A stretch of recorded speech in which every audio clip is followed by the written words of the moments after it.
दोस्तों, तपती दोपहर में भी बाजार की चहल पहल अपने चरम पर थी। सब्जी मंडी के कोने में गांव के सम्मानित बुजुर्ग रामनाथ वर्मा शांति से अपनी थैली में सब्जियां भरवा रहे थे। उन्हें क्या पता था कि अगले ही पल उनकी जिंदगी का सबसे अपमानजनक लम्हा आने वाला है। तभी भीड़ को चीरता हुआ, अकड़ से चलता हुआ थाने का बदनाम दरोगा बलवीर चौधरी उनके सामने आकर खड़ा हो गया। एक पल में शब्दों की बहस हाथापाई में बदल गई और फिर ऐसा थप्पड़ पड़ा कि पूरा बाजार सन्न रह गया। दोस्तों, ये सिर्फ एक थप्पड़ नहीं था, ये एक बेटे के दिल पर चोट थी, क्योंकि उस बेटे का नाम था अर्जुन वर्मा, भारतीय सेना का जांबाज जवान, जो उस वक्त अपने पिता की इस बेइज्जती को दूर खड़े देख रहा था। पर दोस्तों, ये तो बस शुरुआत थी, असली तूफान तो अभी उठना बाकी था। आखिर क्या हुआ जब अगले ही दिन अर्जुन ने दरोगा बलवीर को पकड़कर आंखों में आंखें डालकर सवाल किया, मेरे बाप ने कौन सा जुर्म किया था? और फिर जो हुआ वो पूरे कस्बे ने अपनी आंखों से देखा। पूरी सच्चाई जानने के लिए वीडियो को अंत तक देखें, चैनल को सब्सक्राइब करें और कमेंट में बताएं कि आप ये कहानी कहां से देख रहे हैं और आपको कैसी लग रही है। लेकिन दोस्तों, मैं आपको यकीन दिलाता हूं, अगले कुछ मिनटों में जो सुनेंगे वो आपकी रूह तक हिला देगा। दोपहर का वक्त था, गर्मी अपने चरम पर थी। कस्बे की सब्जी मंडी में भीड़ उमड़ रही थी। लोग अपने अपने थैले लिए मोल भाव में लगे थे। मंडी के एक कोने में धोती कुर्ता पहने, पसीने से भीगा हुआ लेकिन चेहरे पर अजीब सी शांति लिए गांव के सम्मानित बुजुर्ग रामनाथ वर्मा खड़े थे। उम्र का अनुभव उनकी हर झुर्रियों में झलकता था। आज उनका बेटा अर्जुन वर्मा, जो सीमा पर भारतीय सेना में तैनात था, घर लौट रहा था। रामनाथ ने सोचा कि बेटे के स्वागत में आज खाने में कुछ खास बनाया जाए, इसलिए वे मंडी से ताजी सब्जियां लेने आए थे। वे बैंगन और भिंडी थैले में भरवा ही रहे थे कि अचानक पीछे से एक भारी आवाज आई, ओए बुढ़े, रास्ते में खड़े होकर तमाशा क्यों देख रहा है? रामनाथ ने मुड़कर देखा तो उनके सामने थाना चौकी का कुख्यात दरोगा बलवीर चौधरी खड़ा था। उसके चेहरे पर सत्ता का घमंड और आंखों में तिरस्कार साफ झलक रहा था। बलवीर ने भीड़ के बीच से आते हुए बिना किसी परवाह के रामनाथ को धक्का दे दिया और गरज कर बोला, पता है ना, प्रशासन को रास्ता साफ रखना होता है। यहां सिर्फ मेरा ही कानून चलता है। मुझसे पूछे बिना तेरी हिम्मत कैसे हुई सब्जी लेने की? रामनाथ ने संयमित आवाज में कहा, दरोगा साहब, मैंने तो बस किनारे खड़े होकर सब्जी ले रहा हूं। देखिए, थैला भरा पड़ा है, मेरी कोई गलती नहीं है। बलवीर के चेहरे पर तिरस्कार और गुस्सा और बढ़ गया। अब तू मुझे बताएगा कि गलती किसकी है? लगता है उम्र के साथ अक्ल भी चली गई है।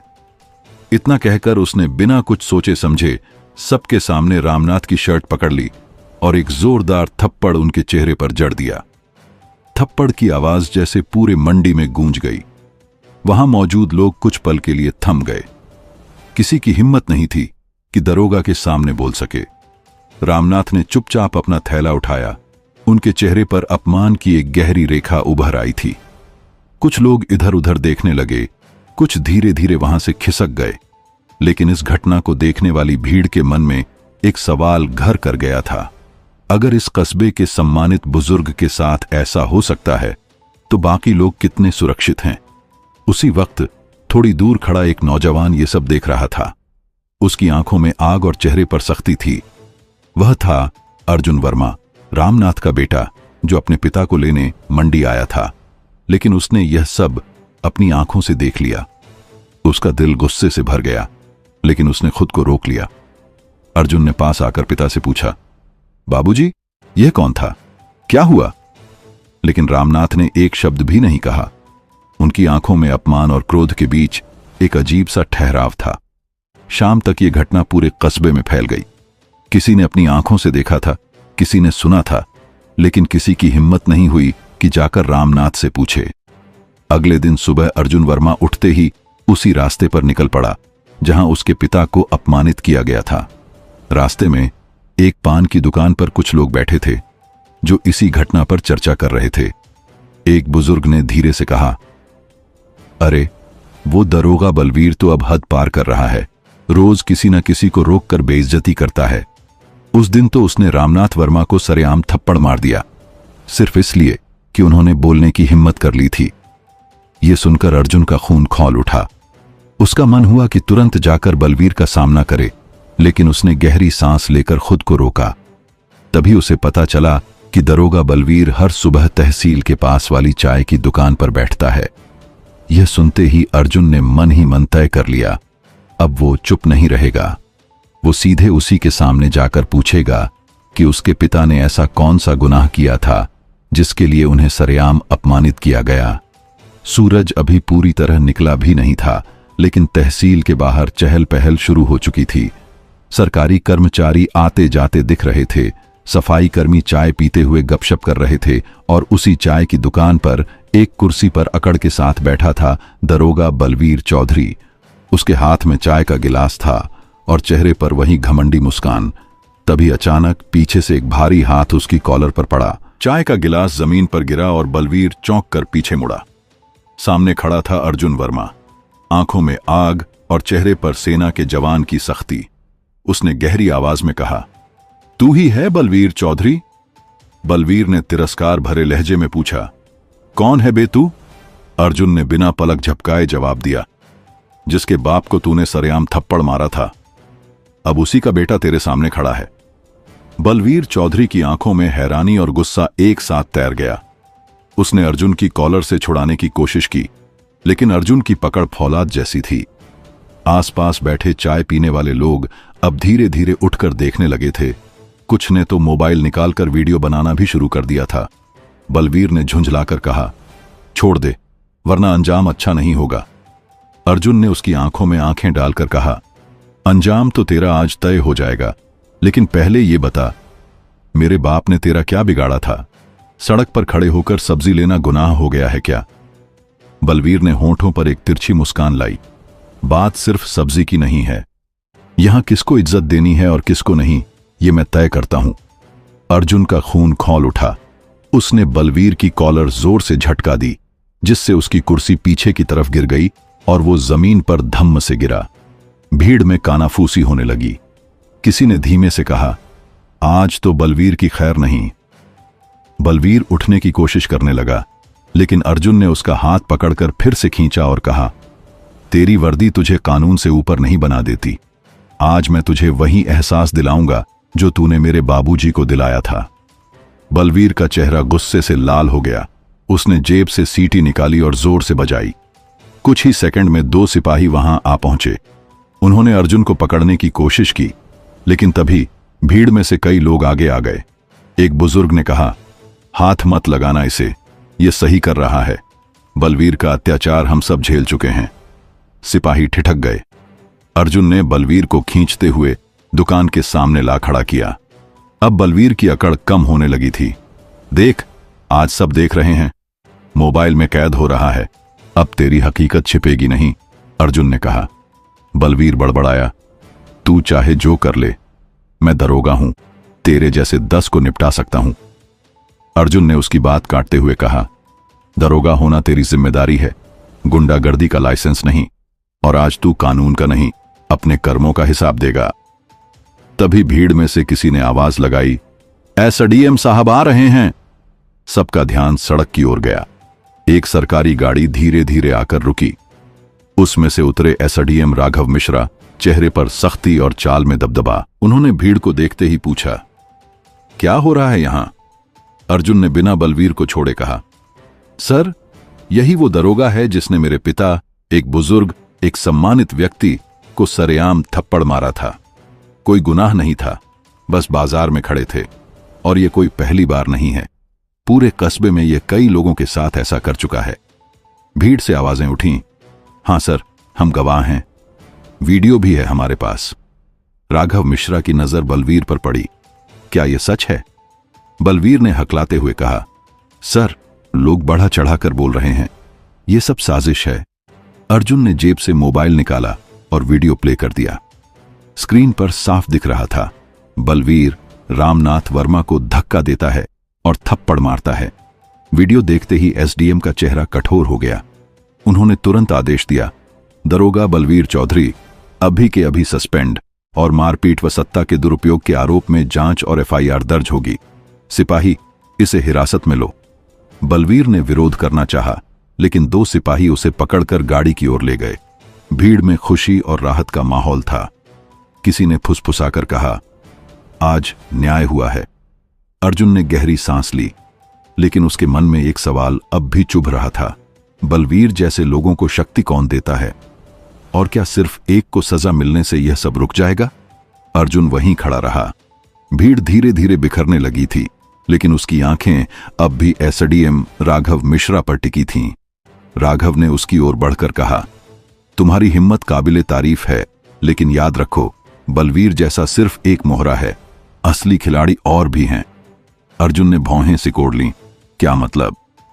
राघव ने चारों ओर देखा, फिर धीमे स्वर में बोला, तुम्हारे पिता को थप्पड़ मारना कोई अचानक लिया गया फैसला नहीं था।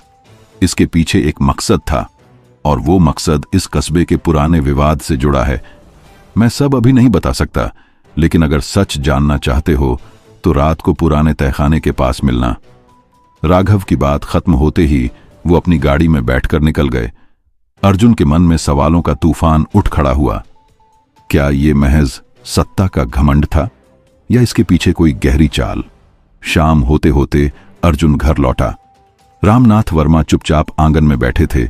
उनके हाथ में पुरानी डायरी थी, जिसे वो बड़े गौर से देख रहे थे। अर्जुन ने पास जाकर पूछा, बाबूजी, इस कस्बे में ऐसा क्या है कि बलवीर जैसे लोग आपको अपमानित करने से डरते नहीं? रामनाथ ने डायरी बंद कर दी। उनकी आंखों में एक अजीब सी चिंता थी। बेटा, इस कस्बे की जमीन और पानी से जुड़ी एक पुरानी दुश्मनी है, और तुम्हारे दादा ने सालों पहले जो फैसला लिया था, उसी का बदला आज तक लिया जा रहा है। अर्जुन कुछ समझ पाता, इससे पहले ही दरवाजे पर दस्तक हुई। पड़ोसी रमेश भागते हुए आया। अर्जुन भाई, अभी अभी खबर मिली है, बलवीर को पुलिस वैन से ले जाते वक्त रास्ते में हमला हुआ है और वो फरार हो गया है।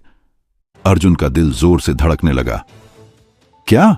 किसने किया ये? रमेश ने हांफते हुए कहा, पता नहीं, लेकिन लोगों ने देखा। 3 नकाबपोश बाइक सवारों ने वैन रोकी, सिपाहियों को धमकाया और बलवीर को लेकर भाग गए। अर्जुन के कानों में राघव मिश्रा की बातें गूंजने लगीं। असली खिलाड़ी और भी हैं। उसी वक्त अर्जुन के फोन पर एक अनजान नंबर से कॉल आया। उसने कॉल रिसीव की। दूसरी तरफ से भारी आवाज आई, तू सोच रहा है कि बलवीर को सजा देकर कहानी खत्म हो जाएगी? नहीं अर्जुन, अब असली खेल शुरू होगा, और इस खेल में तुम्हारे पिता की जान दांव पर है। कॉल कटते ही अर्जुन का दिल कसकर बैठ गया। वो समझ गया कि अब यह मामला सिर्फ एक थप्पड़ का नहीं, बल्कि किसी बड़े षड्यंत्र का हिस्सा है। रात होने तक अर्जुन ने तय कर लिया कि वो राघव मिश्रा से मिलने जाएगा। अंधेरी गलियों और सुनसान रास्तों से गुजरते हुए वो पुराने तहखाने तक पहुंचा। वहां राघव पहले से खड़े थे। उनके पास एक पुराना फाइल बैग था। उन्होंने अर्जुन को देखते ही कहा, समय कम है, तुम्हारे पिता खतरे में हैं, और ये खतरा सिर्फ बलवीर से नहीं, बल्कि उन लोगों से है जो इस कस्बे की बागडोर अपने हाथ में रखना चाहते हैं, चाहे इसके लिए खून ही क्यों ना बहाना पड़े। अर्जुन ने दृढ़ स्वर में कहा, नाम बताइए, मैं किसी को बख्शूंगा नहीं। राघव ने फाइल बैग खोला। उसमें कई फोटो और दस्तावेज थे। उनमें से एक फोटो देखते ही अर्जुन की सांसें थम गईं। फोटो में उसका अपना बचपन का दोस्त वीरेंद्र खड़ा था, और उसके बगल में बलवीर चौधरी, दोनों किसी मीटिंग में हंसते हुए। राघव ने कहा, वीरेंद्र अब कस्बे के एक बड़े ठेकेदार का दायां हाथ है, और ये सब उसी के इशारे पर हुआ। अर्जुन की मुट्ठियां कस गईं। उसने मन ही मन कसम खा ली, अब ये लड़ाई अंत तक लड़ेगा, चाहे सामने अपना पुराना दोस्त ही क्यों ना हो। अर्जुन ने उस फोटो को हाथ में लेकर कुछ देर तक घूरा, जैसे उसमें छुपे हर राज को पढ़ लेना चाहता हो। बचपन के खेल, हंसी मजाक और भाईचारे की यादें उसके दिमाग में कौंध गईं, लेकिन अब उन सब पर विश्वासघात की मोटी परत चढ़ चुकी थी। राघव मिश्रा ने धीमे स्वर में कहा, वीरेंद्र सिर्फ ठेकेदार का दायां हाथ नहीं है, वो पूरे कस्बे में गैर कानूनी कामों का मास्टरमाइंड है। बलवीर उसके लिए मोहरा था, लेकिन असली ताकत वीरेंद्र के पास है। और सबसे खतरनाक बात यह है कि वो तुम्हारे पिता को जान से मारने की योजना बना चुका है। अर्जुन ने आंखें बंद कर एक गहरी सांस ली, फिर शांत, लेकिन कठोर आवाज में कहा, तो अब मैं सीधा उसी के पास जाऊंगा। राघव ने चेतावनी दी, सावधान रहना, वो अकेला नहीं है, उसके पास हथियारबंद लोग हैं और उसके लिए जान लेना खेल है। अर्जुन ने सिर हिलाया और वहां से निकल पड़ा। रात के अंधेरे में कस्बे की सुनसान गलियां उसके कदमों की आहट से गूंज रही थीं। उसे पता था कि वीरेंद्र अक्सर नदी किनारे बने पुराने गोदाम में अपने आदमियों से मिलता है। जैसे ही वह वहां पहुंचा, गोदाम की टूटी दीवार से अंदर झांक कर देखा। वीरेंद्र एक लकड़ी की कुर्सी पर बैठा था। चारों ओर उसके 6 आदमी खड़े थे। सबके हाथों में लाठियां और कुछ के पास हथियार थे। वीरेंद्र के चेहरे पर वही बेफिक्री और अकड़ थी जो अर्जुन ने बचपन में भी देखी थी, लेकिन अब उसमें खतरनाक ठंडापन भी था। अचानक वीरेंद्र की नजर दरवाजे की तरफ गई और उसने जोर से कहा, आजा अर्जुन, मैं जानता था तू आएगा। अर्जुन धीरे धीरे अंदर आया। उसकी नजरें वीरेंद्र पर जमी थीं। क्यों किया तूने ये सब? मेरे बाप को अपमानित करवाया, बलवीर जैसे गुंडे को पाला। क्यों? वीरेंद्र मुस्कुराया, क्योंकि ये कस्बा सिर्फ मेरा है और तेरे बाप की इज्जत मेरी राह में कांटे की तरह थी, उसे हटाना जरूरी था। अर्जुन का खून खौल उठा, लेकिन उसने खुद को संभाला। वीरेंद्र, मैं तुझे एक आखिरी मौका दे रहा हूं, सब सच बता और पीछे हट जा। वीरेंद्र की हंसी गोदाम में गूंज गई। तू अब भी सोच रहा है कि यह तेरे जैसे फौजी की लड़ाई है? नहीं अर्जुन, ये राजनीति, पैसा और ताकत का खेल है जिसमें तू मोहरा है और मैं बादशाह। अचानक उसने हाथ का इशारा किया और उसके आदमी आगे बढ़े। अर्जुन ने तुरंत पास पड़ी लोहे की रॉड उठा ली। पहली बार आते ही एक आदमी पीछे गिर पड़ा, लेकिन बाकी 5 चारों तरफ से घेरने लगे। गोदाम में लाठियों की आवाज, जूतों की धमक और टकराहट का शोर गूंजने लगा। अर्जुन एक एक को पछाड़ता रहा, लेकिन एक वार उसकी पीठ पर पड़ा जिससे वह लड़खड़ा गया। तभी वीरेंद्र ने उसकी कॉलर पकड़कर कहा, देख ले अर्जुन, तू जीत नहीं सकता। अर्जुन ने पूरी ताकत से उसके पेट में घुटना मारा और धक्का देकर अलग हुआ। उसकी सांसें तेज चल रही थीं, लेकिन आंखों में आग थी। ये लड़ाई खत्म नहीं हुई है। अब तूने मुझे खुली चुनौती दे दी है और इसका अंजाम तू खुद चुनेगा। अर्जुन दरवाजे की तरफ भागा, लेकिन जाते जाते उसने पीछे मुड़कर देखा। वीरेंद्र के होंठों पर एक ठंडी मुस्कान थी, जैसे वो जानता हो कि अगला कदम उसी के पास है। बाहर निकलते ही अर्जुन को लगा कि कोई उसका पीछा कर रहा है। उसने तेजी से मोड़ काटा, लेकिन तभी सामने एक मोटरसाइकिल आकर रुकी। पीछे बैठे नकाबपोश ने बंदूक तान दी और धीमी आवाज में कहा, अगली बार तेरे बाप का नंबर है। इससे पहले कि अर्जुन कुछ कर पाता, बाइक अंधेरे में गायब हो गई। उसके दिल में अब डर नहीं, बल्कि सिर्फ एक ठान ली गई लड़ाई का जोश था। बाजार में हुई उस घटना के बाद पूरा कस्बा जैसे उबाल पर था। अर्जुन ने पूरे दिन और रात अपने भीतर उठते गुस्से को काबू में रखने की कोशिश की, लेकिन पिता की आंखों में आई बेबसी की नमी उसे चैन से बैठने नहीं दे रही थी। दूसरी ओर बलवीर चौधरी को शायद यह उम्मीद भी नहीं थी कि उसका सामना अगले ही दिन उस बेटे से होगा जिसके पिता को उसने बेइज्जत किया था। सुबह का वक्त था। थाने के बाहर कुछ लोग अपनी अपनी शिकायत लेकर खड़े थे। तभी एक तेज कदमों से अर्जुन वहां पहुंचा। उसकी चाल में एक ऐसी दृढ़ता थी कि लोग अनजाने में पीछे हटने लगे। दरवाजा खोलते ही उसकी नजर बलवीर चौधरी पर पड़ी, जो मेज पर पैर रखकर चाय की चुस्की लेते हुए हंस रहा था। दरोगा जी, अर्जुन की आवाज में एक बर्फीली ठंडक थी, कल आपने मेरे बाप को थप्पड़ मारा, वजह बताओ। बलवीर पहले तो हक्का बक्का रह गया, फिर अपनी आदत के अनुसार अकड़ दिखाते हुए बोला, तेरा बाप सब्जी मंडी में भीड़ भड़काने की कोशिश कर रहा था। अर्जुन एक कदम आगे बढ़ा, आंखें उसकी आंखों में डालते हुए, भीड़ भड़काना? वो तो बस सब्जी ले रहे थे, और अगर भीड़ भड़काना जुर्म है तो कल मैंने भी भीड़ को इकट्ठा होते देखा, क्या मुझे भी मारोगे? बलवीर को अर्जुन के लहजे में छिपा तूफान महसूस हो रहा था, लेकिन अब तक उसकी आदत थी कि वो किसी को दबा देता था। उसने उठकर अर्जुन के कंधे पर हाथ रखा, देख जवान, यहां तेरी फौज की नहीं, मेरी पुलिस की चलती है। बस इतना सुनना था कि अर्जुन ने उसका हाथ झटक दिया। पास खड़े लोग सांस थामे देख रहे थे। अर्जुन ने आगे बढ़कर कहा, कल तुमने मेरे पिता की इज्जत पर हाथ डाला था, आज मैं तुम्हारी अकड़ तोड़ने आया हूं। और अगले ही पल अर्जुन ने बलवीर का कॉलर पकड़ लिया। उसके चेहरे पर वो आर्मी वाला सख्तपन था जिसमें डर की कोई जगह नहीं थी।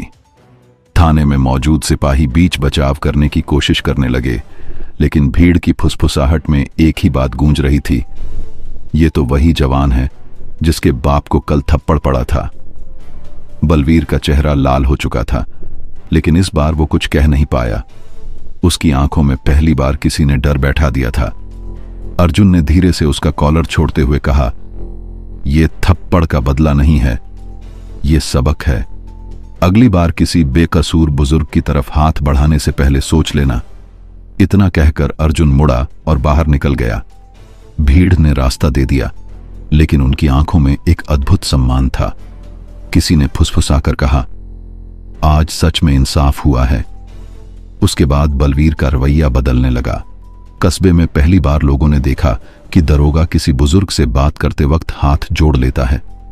और अर्जुन, वो अपने फर्ज पर लौट गया, लेकिन कस्बे के दिलों में उसकी एक नई पहचान बन गई। न सिर्फ एक सिपाही, बल्कि अपने लोगों का सच्चा रखवाला। दोस्तों, अगर आपको ये कहानी पसंद आई तो वीडियो को लाइक करें, चैनल को सब्सक्राइब करें और कमेंट में बताएं कि आप ये कहानी कहां से देख रहे हैं और आपको इसका अंत कैसा लगा। आपकी एक एक प्रतिक्रिया हमें और कहानियां लाने का हौसला देती है।